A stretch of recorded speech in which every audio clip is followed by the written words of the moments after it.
好，各位同學，呢條片咧，我哋會學兩樣嘢。第一咧，就係透過延長直線去分辨兩條直線係唔係一組平行線。第二，我哋會量度兩條直線之間嘅距離。咁首先，我哋會學咗點樣延長直線去分辨兩條直線係唔係一組平行線先。首先，我哋睇咗呢張工作紙嘅第一版，我哋睇咗 A 題先。首先講咗點樣延長直線。首先拎你哋把間尺出嚟。必須要拎間尺出嚟。延長直線嘅意思咧，就係喺呢條線段嘅尾呢一度延長佢。嗱，呢度咧畫得歪咗少少啊，你哋應該接住藍色嗰條直線係延長嘅。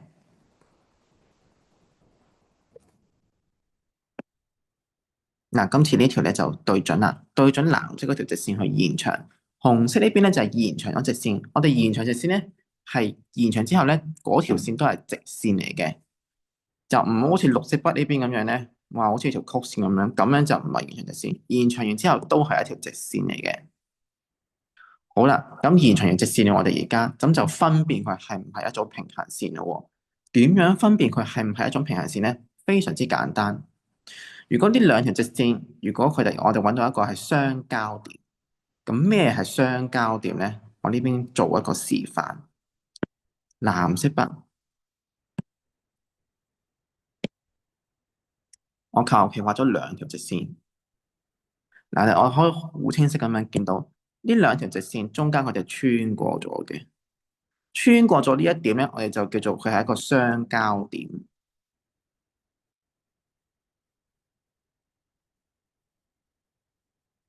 咁既然有相交嘅一點咧，就代表呢兩條直線咧係相交咗嘅。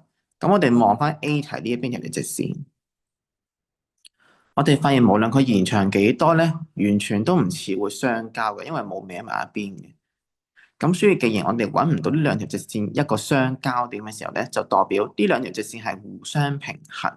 咁所以呢兩條直線咧就係一組平行線啦。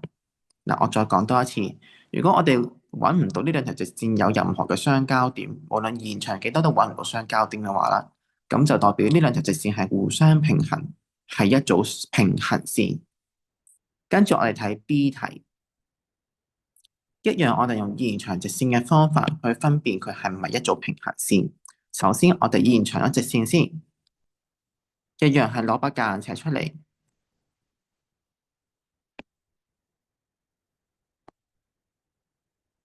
兩條直線我哋都延長佢嘅。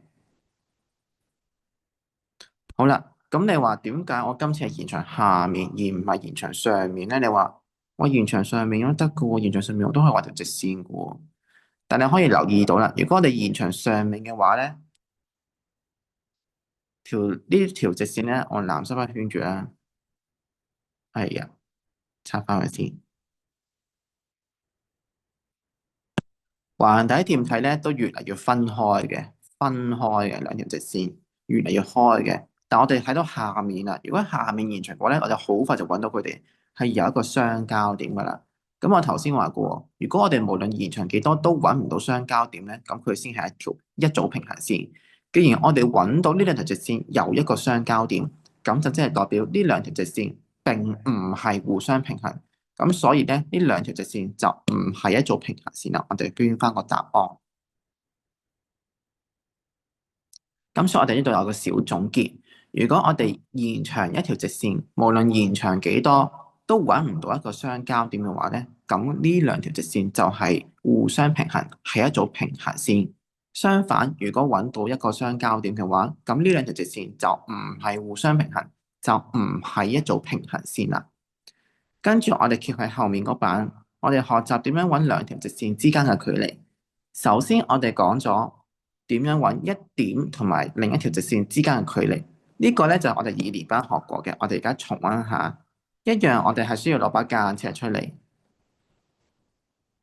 我哋由呢一點開始畫一條直線，直接到掂到呢條直線 N。咁呢一條直線有啲咩特別之處咧？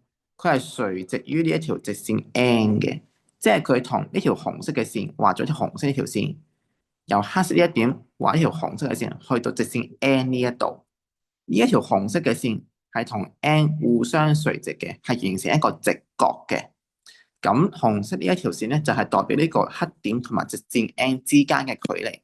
咁你哋用把間尺度嘅話咧，佢哋嘅距離大概係59mm 或者60mm，應該大概係59同埋60之間嘅。咁所以寫59或者係60咧，都係當你啱嘅。